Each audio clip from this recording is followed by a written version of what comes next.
Hello students, your instructor here, John Mediola, again with another screencast. This one, part 2 of animating a name using Premiere Pro for video.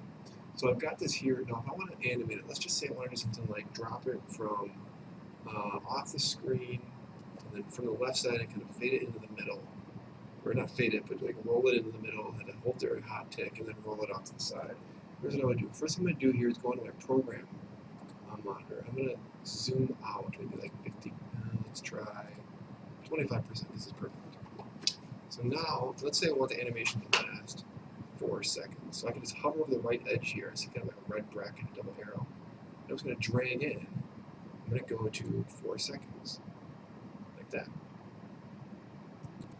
All right, there we go. Now, if I click on this here, this thing, kind of the object, the title itself, I'm going to go to Effect Controls, and I see motion is there. I'm going to open it up like this and position. So what I want to do first is just drag this to the side so it's off the edge over here. So I can see I have it off the edge over here. Once I've got that, I'm going to click the little stopwatch next to the toggle animation button next to the word position. Click on this. And then I'm going to take my playhead and put it about, I don't know, just shy of halfway. And at that point, I'm going to drag this to the middle where I want it to go. Maybe just toggle it over a little bit more, like that. Alright, so I've got it there, and I've noticed that I'm creating little keyframes. If I kind of minimize this view a little bit. I'm creating keyframes. These diamonds are keyframes. A keyframe is where something is or how something is at that point in time. Okay, so about a second and a half. So at this point in time, it's now positioned here as opposed to where it was over here. You see the motion path of the dotted line. I wanted to hold there for a little bit, so I just dragged the playhead over a little bit, just past halfway. And since I don't want it to move, I'm not going to move it. I'm just going to click this little diamond here, add a keyframe. So it's going to hold there. So from this keyframe to this keyframe, it's sliding in from the side. Between this one and this one, it's at the same position, so it's not going to move. And then at the end, what I want, so I drag this playhead to the end there, or just shy of the end, and then I'm going to move this off the screen. Okay, so I can see it's off the screen. If you hold shift, you should be able to move it perfectly horizontally or perfectly vertically. But anyway, just leave it at that.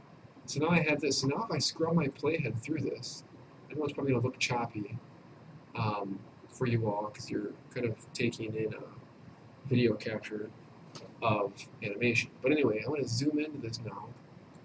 I'll leave it here for now. So again, with the left, it's going there at just shy of 2 seconds. At just past 2 seconds, it starts to go off like that. Okay. It may be very choppy as you kind of scrub through it. I can zoom in on this a little bit more. It'll fit here, so just fit it to however big this is. And I can see it goes like this. If I want to see what it looks like in actual time, if I hit enter on the keyboard, what that'll do is render it.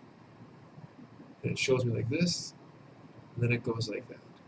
Okay, so that's how I can do simple animation. It's like tween, essentially. I just told it where to be at certain points of time. That's what these keyframes are. So this one's way to the left, this one's in the middle, this one's in the middle, so there's no movement between there. This one's way to the right. So it tweens the difference between it. Otherwise, I'd have to do every single frame. At 30 frames per second, that would take forever. Right, or 24 frames, or whatever FPS I have right now. Alright, so I've got that. Now what I want to do is export it. So I'm going to, well, first I'm going to save this. Go to File, Save. Alright, that's good.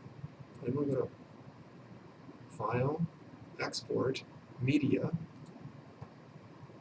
Using CS4 or CS5, these options should be the same.